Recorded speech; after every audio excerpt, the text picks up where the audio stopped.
नमस्कार, स्वागत है आपका भक्ति और कथाएं में। आज मैं आपको सकट चौथ व्रत के बारे में पूरी जानकारी देने वाली हूँ। सकट चौथ, जिसे संकष्टी चतुर्थी या तिलकुट चौथ या माघी चौथ भी कहा जाता है, माघ महीने के कृष्ण पक्ष की चतुर्थी को मनाया जाता है। ये व्रत विशेष रूप से भगवान गणेश और सकट माता की कृपा पाने के लिए रखा जाता है। महिलाएं इसे अपने परिवार और संतान की लंबी आयु, अच्छे स्वास्थ्य और सुख समृद्धि के लिए करती हैं। इस व्रत का सबसे खास नियम ये है कि इसे 6 चीज़ों के बिना अधूरा माना जाता है।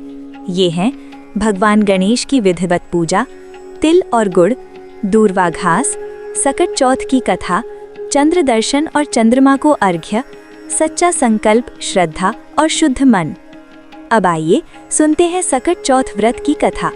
बहुत समय पहले की बात है। एक गांव में एक विधवा महिला अपने छोटे बेटे के साथ रहती थी।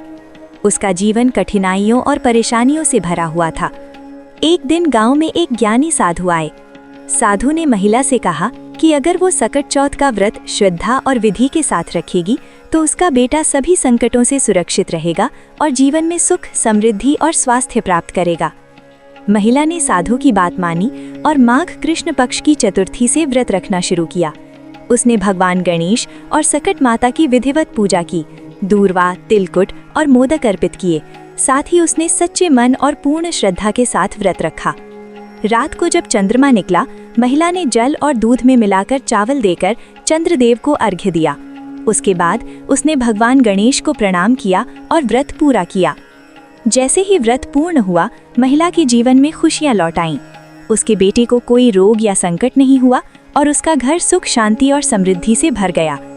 इस कथा से हमें यही सीख मिलती है कि सकट चौथ का व्रत श्रद्धा और नियम के साथ रखने से जीवन के सभी संकट दूर होते हैं। जो भक्त ये व्रत पूरी निष्ठा और श्रद्धा से रखते हैं, उन्हें भगवान गणेश और सकट माता की विशेष कृपा प्राप्त होती है। याद रखें, व्रत माघ कृष्ण पक्ष की चतुर्थी को रखा जाता है।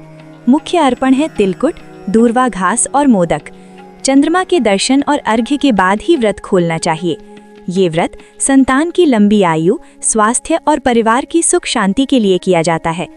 अगर आपको ये जानकारी और कथा पसंद आई हो तो वीडियो को लाइक और चैनल को सब्सक्राइब करना न भूलें।